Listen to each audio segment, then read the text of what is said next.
And welcome to Around the Ozarks Spotlight. Each week we uncover the stories behind the people who live and work here in Southwest Missouri. Those individuals with entrepreneurial spirit who work better to save the life.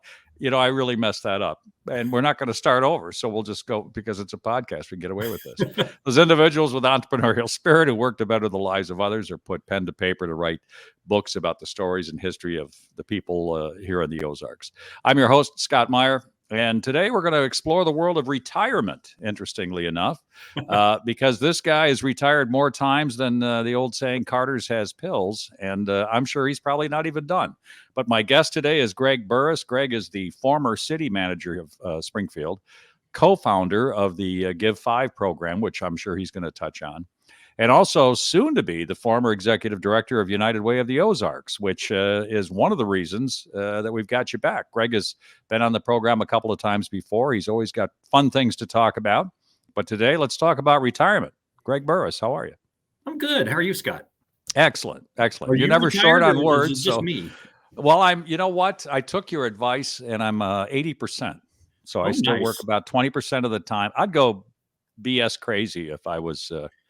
if I had to do this my whole life. You just can't stop. And I think you know where I'm coming from in that respect. So let's talk a little bit about Greg Burris, just to let people know a little bit about you. You didn't start out as city manager of Springfield. You actually worked at the old SMS, correct? I did. I started at SMS, that later became MSU. I started actually as a computer programmer. And that's the training I had in college. I learned to become a computer programmer, got hired by SMS, worked at the university. I thought I would work there for maybe just a couple years and go to something else because everybody else that was graduating with an IT degree at that time, which an IT degree was hot at that time. Yes, they were. Oh, yeah. You could go just about anywhere you wanted in the country and make a lot more money. I stayed at the university for 25 years. So worked in various positions. The last 7 years there, I was the vice president of administrative and information services. I think it'd be fair to say most people think maybe IT people, the old joke about introverted or extroverted. The introverted would look at his shoes or her shoes, and extroverted would look at your shoes when they have a conversation. Right. But that's not you. I mean, Greg, you're very much a people person, and quite frankly, you enjoy interacting with folks, correct? I do. I loved being a computer programmer. I love the order of that, the structure of things. And I will tell you, I was just talking to one of our student interns the other day. I learned so much being a systems analyst, learning to become a systems thinker, that I have applied those skills in every position I've had since. I was able to use those systems thinking skills as a vice president at MSU, as city manager, and again, here at United Way of the Ozarks. Why, if you don't want to tell us your age, that's fair. But if you do, what would it look like? I am 62, I think. Oh, you're still relatively young. No wonder you've retired so many times. You're not even old enough to retire yet. No, I'm either really good at retirement or really bad at retirement. We haven't figured it out. Well, that or you get out of there before the men on horses come to take you away. Yeah, exactly. So you started out at the university. Did you always want to go into IT? What was burgeoning at that time, right? You go back that far. You were probably on the edge of Fortran, COBOL kind of programming, or was that before you? Nope, I was a COBOL programmer and CICS programmer, and there's still so much of that code out there that one of my retirement plans could be to go back to become somebody who maintains that old COBOL code because nobody uses it anymore. And there's a gazillion lines of code out there that somebody's got to maintain it. So that's one. It's kind of fun when you look back, isn't it? Back in the day, I had computer science. That's what they used to call it as a course in college. And I got to tell you, the computer that we worked on was about the size of a boxcar. It was huge. I mean, and in those days, you had to generate data cards and you'd see the seniors and juniors. I was just a freshman when I took that class, but you'd see the seniors and juniors put the stack of data cards inside that thing. Right. And sure enough, one would get bent and the whole thing would go bad. And what was worse than that, Scott, was during right before finals, when everybody was bringing their big projects in to run them through the card reader. And if somebody tripped and fell and their cards went everywhere, and they would just break down because that was, tons of work to get to that point. Well, it was such a different time, but those are good stories for older guys like us because it was an amazing time when you look back at it and how far it's come now. There's what they say, there's more power inside one of these things than there was on the first spaceship to the moon. So many times more. Isn't that wild? I mean, it's crazy. But let's get back to what Greg Burris is up to. So when you left as city manager, and you, which was a big job, right? I mean, you had how many people basically worked under you? About 2,300. Okay, so I mean, it's obviously a big job, and to your credit, you were lucky to get out of that before the pandemic, which had to be a nightmare for the city manager at that time. My heart goes out to Jason Gage and that entire team who had to go through that and lead the community through that. Right. That was just dumb idiot luck that I retired right before that. But I thought they did a marvelous job. But that's pretty amazing, isn't it? For any of us that were in management through the pandemic period. I was talking the other day with someone who was referring to his PTSD coming out of the Army in Afghanistan years back. And I said, I think, quite frankly, anybody in business, large or small business, probably has a little PTSD from our time of managing people, our employees through that period. Is that fair? I think that's really fair. Nonprofits, so during the pandemic, I happened to be running a nonprofit at that point, and I got a chance to see and sort of experience nonprofit leadership with a bunch of other nonprofit CEOs. And I will tell you, it took it out of people, because one of the differences is, let's say Scott owns a barbershop. And so the pandemic, what's it do? Well, it shuts down your business. You don't have any customers at the door. So you're dealing with, how do I keep my employees? How do I pay the rent? All those kinds of things. If you are a nonprofit, you have the same problem, except you have a line of people around the block, because the demand for your services just doubled overnight. And so nonprofit CEOs were trying to deal with all the same things that other businesses were dealing with. At the same time, their business doubled. And so you really got squeezed on both sides as a nonprofit leader. And that took it out of a lot of nonprofit leaders. We're seeing some higher than normal turnover at the CEO level. That's not why I'm retiring again, but I really empathized with a lot of our nonprofits that went through the pandemic and came out the other side. I'd like to think stronger. I think they came out the other side knowing more and being a little more flexible in some areas. But I would tell you, it took a lot out of nonprofits. You're hearing and seeing our guest today on Around the Ozarks Spotlight, the current executive director of the United Way of the Ozarks, but soon to be in his rearview mirror. Greg, do you consider yourself a builder? Is that why you've retired as many times as you have from different things? I think I've always been attracted to taking on the next challenge. I didn't know that about me when I started. When I started working my way up through MSU, in a couple of my jobs, I took on a massive challenge. And it was a challenge, in some cases, not many other people wanted to take on. But I learned pretty quickly that if you have the wherewithal and if you work with people, you can overcome so many of those challenges. And so I kind of developed my skill set of being a problem solver. And I think that came out of being a computer programmer. That's what computer programmers are. They're problem solvers, just in a different way. But I got a chance to really hone my skill set in learning how to solve problems in organizations, including big problems, which turn out are, a series of smaller problems that are glued together. Do you feel we're on the right path, tempering into your time as city manager? Is Springfield on the right path for a city our size? I think we are. I think we have a lot going for us. I was just at Good Morning Springfield that the Chamber of Commerce hosts this morning, and there was a group of people talking about regionalism. And I think not only is Springfield on the right path, I think the region is on the right path. And we've got a lot of advantages in the Ozarks region. And I think the better we work together as communities, and so whether it's Springfield and Branson and Hollister and Republic and Willard and all Nixa and Ozark, all these communities together, if you think about what we can do together to attract employers, to attract workers.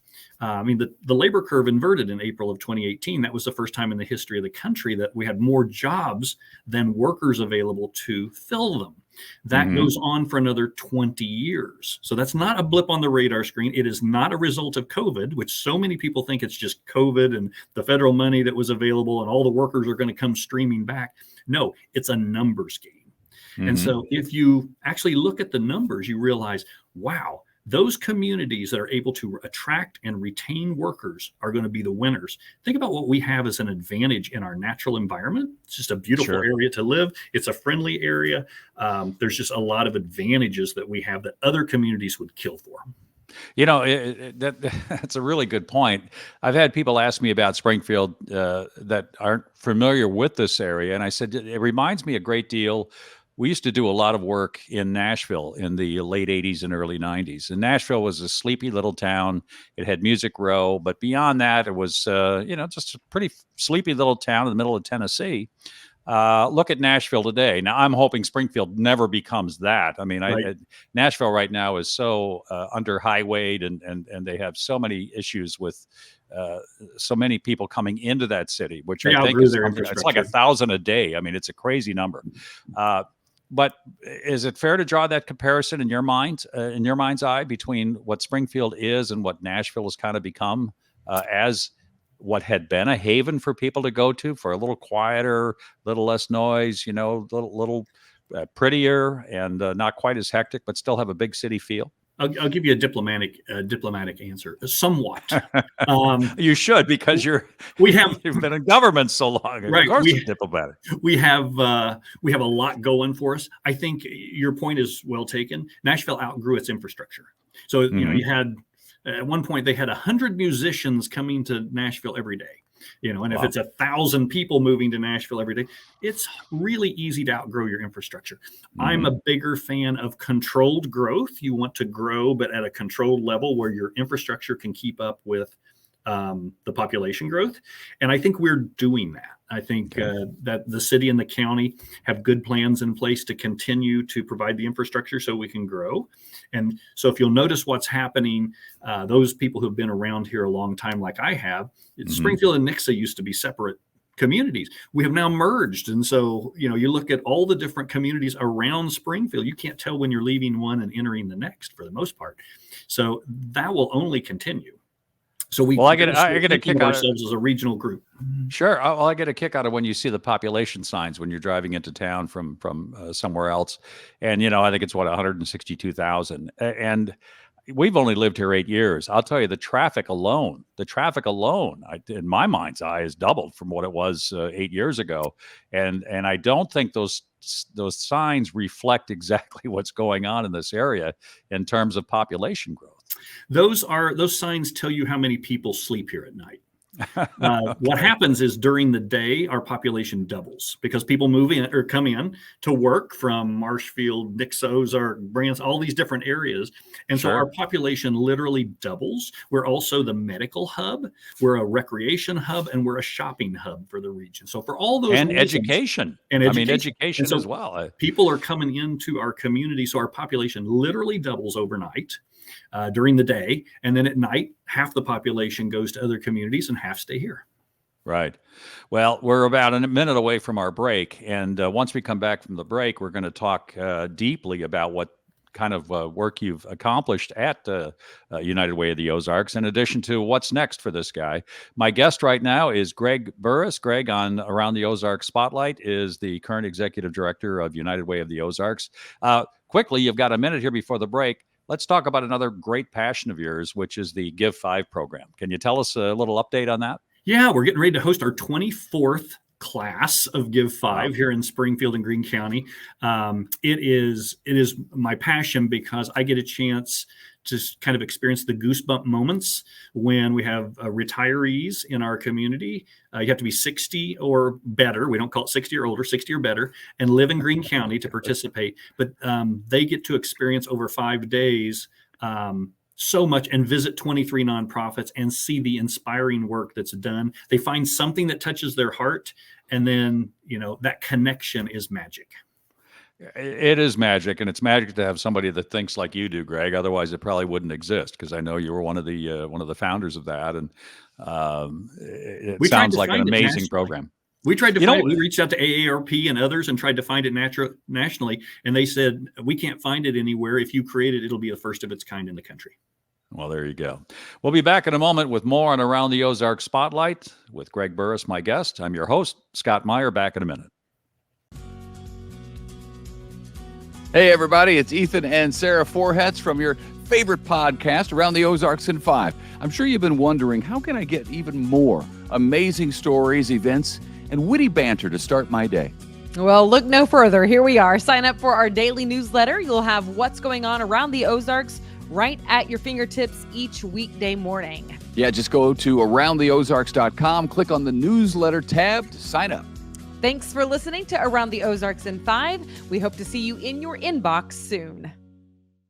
And welcome back to the second half of today's Around the Ozarks Spotlight. We are blessed to have Greg Burris, who's, your resume, Greg, goes about as long as my arm does, so we won't go through everything. But currently, and one of the reasons that you're on today's program is to talk about the fact that you're stepping back from the United Way of the Ozarks, in essence, retiring from that position, which I think you've had about 5 years. Correct. I've been at the United Way for 6 years. The first year as executive in residence, the board hired me to kind of serve that role and be their eyes and ears out in the community. And then when the president and CEO decided to step down, the board asked me if I was interested in applying for the job. I did apply for it, and I was selected.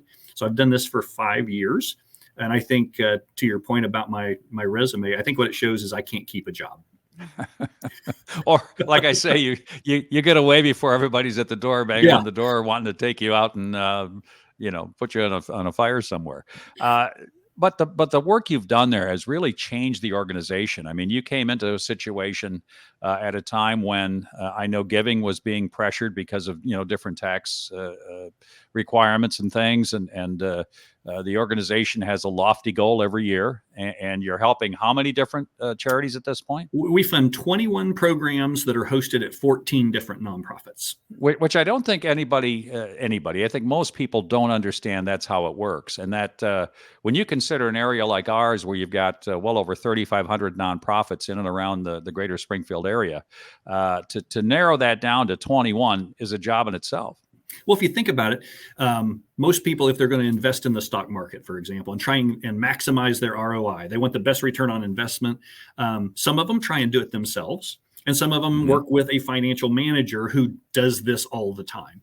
We sort of serve as the financial manager for those people wanting to invest in the community and get the highest return on investments, the biggest bang for the buck. So the process, the vetting process that we go through involves 60 volunteers from our community who work together to identify what are those programs we're going to fund and how much are we going to fund them. So we don't decide that as staff of United Way. It's actually our donor volunteers that make that recommendation directly to our board of directors. What was the goal in 23 and how did you do? In 2023, we had a $2 million goal. We hit 1.9. So, not bad, but, we're still coming out of the pandemic. There are still some businesses that are reticent to let us come into the business and do the presentations. And as you know, you and I have been on the CPO board together. Sure. When we get a chance to go into the business and given just maybe a 10-minute presentation, 10 or 15-minute presentation, tell the story of the impact the programs have, it inspires people to give. And when we're not allowed to do that and they say, well, just send us an email and we'll forward it to employees, that has no impact whatsoever. Sure. So we're really hoping that more and more CEOs will decide that, okay, we're on the other side of the pandemic. It's okay to let them come in again and make that little pitch. And then it's completely voluntary. Some people are going to want to give. Some people are not going to want to give. What we tell people is if every employed worker in the Springfield MSA just did a cup of coffee a month, $5 a month. Comes right out of your paycheck. You don't even miss it. $22 million for our community a year. Yeah. So the whole idea of United Way is everybody gives a little bit. It adds up to a lot, and it has a massive impact on our community. So, what kind of things have you created in your tenure and that you're most proud of, and anything new that you want to tell the folks about today?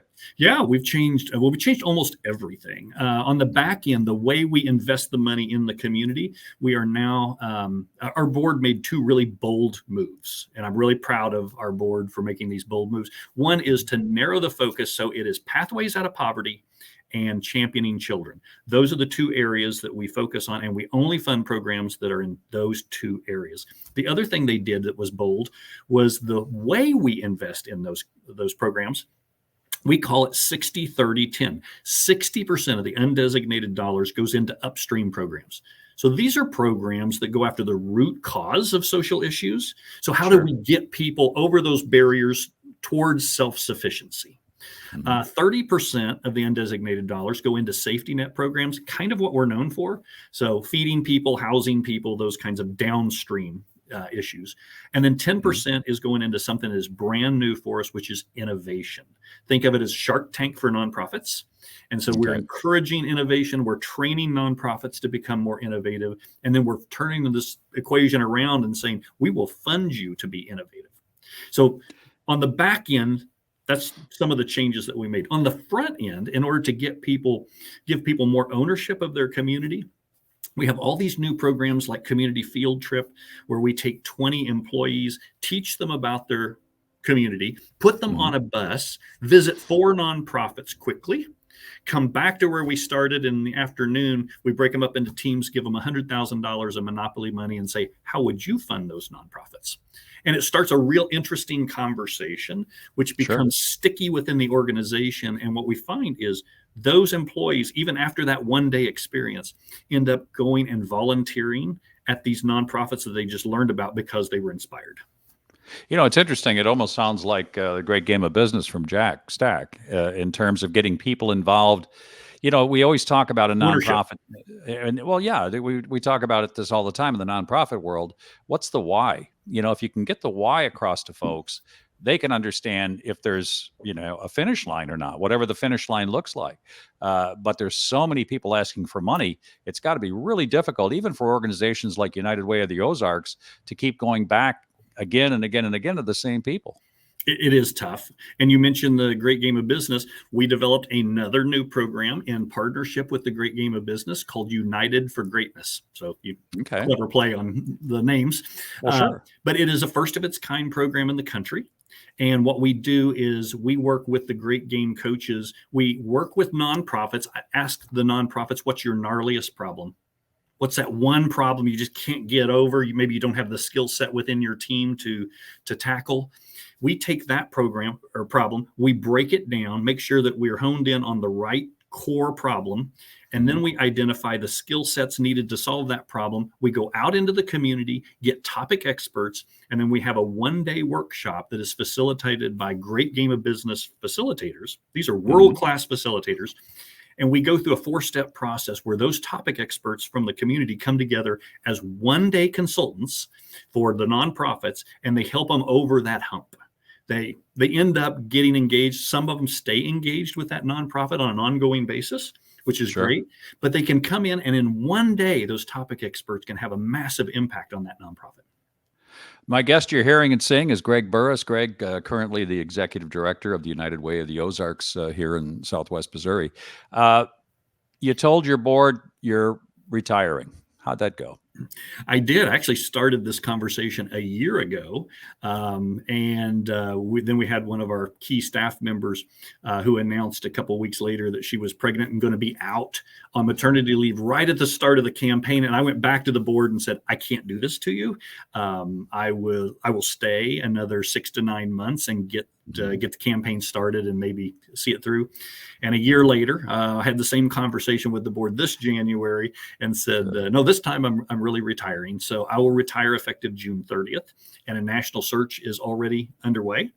And don't know if it'll be a local person or somebody from out of town, but hope we get the right person. What would that person look like, Greg? Do you want somebody that is a carbon copy of you, or what do you think the organization needs moving forward? I don't think the world needs a carbon copy of me. That's a scary thought. I think it really, it's a great question, Scott. I think it needs to be somebody with a different skill set. We've gone through all these changes. We've got everything in place. And so I really think that the next president and CEO can step in and execute the strategies that we've got and turn that into a massive kind of community ownership engine. And we've got everything kind of in place right now. And so now it needs to be somebody who come in and execute that plan. And that's not necessarily my skill set. I can help develop that plan, get everything going, but then I tend to go off and work on something else. Sure. And I don't, that's just kind of a character flaw of mine, that sometimes I don't see things through to the very end. But I think somebody who can come in and really build on that foundation would probably have a different skill set than mine. Do you see yourself at raising your hand with the board and whoever the new administrator is and saying, I'm here if you need advice? Or do you find your way the other way? Do you say, you know what, your deal now, I'm out of here, I'm moving on to the next thing? I've already told the board I'll do whatever they need me to do. And if they find somebody who wants to start early, I'll resign early and retire early. If they find somebody who needs to, maybe from out of town and needs introductions in the community, I'll stay an extra 2 or 3 weeks and actually introduce them to community leaders as needed. So I'll do whatever it takes to make that person successful. I'm guessing you had this conversation at the dinner table with the missus. How'd that go? Is she Good. happy? Is she scared? I mean, what, or is she rolling her eyes going, now what? Now what? She's her fear is that I've announced, basically 6 months in advance. And she said, I know you, and you can commit to 9 new projects between now and June 30th. And so her fear is my inability to say no to new opportunities. But I think that this time, I'm going to focus on some other things. I'm going to get to continue to run the Give 5 program here in Springfield, which I absolutely love that. And I appreciate the board letting me stay as a part-time employee and do that. But, then there's some other things that I've been wanting to do in the community. I'm a musician too. I get a chance to focus a little bit more on my music and playing in a band, Static in the Attic. So I'm excited about having more time for those things. Now, I wasn't aware, and I'm not sure our audience is aware, that you're a musician. Let's hear about that a little bit. What do you play? What do you like to do? I play guitar, and I've played in rock bands for many years, and then took a break when my daughter was born. Started back playing in a couple of churches and praise bands. And now I'm in a band called Static in the Attic, which is an acoustic rock band. With Chris Craig, Jeff Lowry, and Bruce Merle. And we play around. We played the Route 66 Festival the last 2 years. We actually opened the Route 66 Festival 2 years ago. And It's just a lot of fun. I just really enjoy it. Does Static in the Attic have any YouTube videos out there that we could look at and see what a rock Greg Burris is all about? We don't have any YouTube videos, but we're talking about going into the studio soon. Excellent. Really? Yeah. Here in Springfield, or would you go somewhere else to do that? We would do it here in Springfield. You will? Yeah. Okay. And if we look back, I can just picture this, because knowing you as long as I've known you now, what would a Greg Burris look like back in 1980? What could we expect to see? You would be surprised looking at me today, but I had long hair. I had a full set of hair. I'm not surprised. Yeah. And I had hair halfway down my back. So when I was a rock musician, I looked a little different because I actually did have hair. And it wasn't this gray color. Yeah. Well, I work with a financial planner, Kenny Gott, and Ken's the same way. He's got pictures. Now, they do have videos on YouTube from his rock band. And oh my God, it's just funny how people change but don't change. He still plays music, he's still involved in music, but he's a very different looking musician. I was so lucky. I got to play with some of the best musicians in Springfield, just dumb idiot luck based on people I knew. And so I played for years in bands with Dave Painter, who is now the lead guitarist and musical director for the Ozark Mountain Daredevils. Played with Steve Smith from Steve Smith and the Sneakers, played with all these amazing musicians.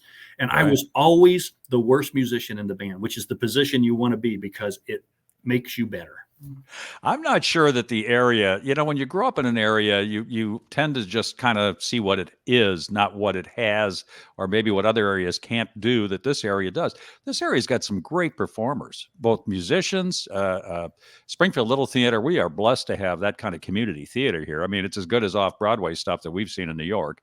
And I really don't know that the area gets its just due for the amount of music and talent. A fish is the last to realize it's in water. And so, Well, I that's think deep. you're right. Our own citizens, people who have grown up here, don't realize Sure. how good the music scene is, how good the theater scene is here. We just kind of take it for granted because if you've lived here your entire life, it's all you've known. Right. And we hear from people all the time who move here from other parts of the country that can't believe the musical talent in this area. We are blessed. I want to thank my guest today, Greg Burris. Greg, good luck to you. Thank you, Please Scott. come back and tell us what your next endeavor is, because I'm sure it's going to be interesting. I will. And I also want to thank you. I want to thank my producers, Taylor Worley, Jay Stevens, as well as all of you for joining us today. If you happen to miss any or part of today's program, you can find it in its entirety on the AroundTheOzarks.com website, the Around the Ozarks app, which now is available on Apple apps and Android apps. And you can hear all of the programs from this year, the short year, and last year as well. I'm Scott Meier. Remember, every day is a gift, and please enjoy that gift. Have a great day.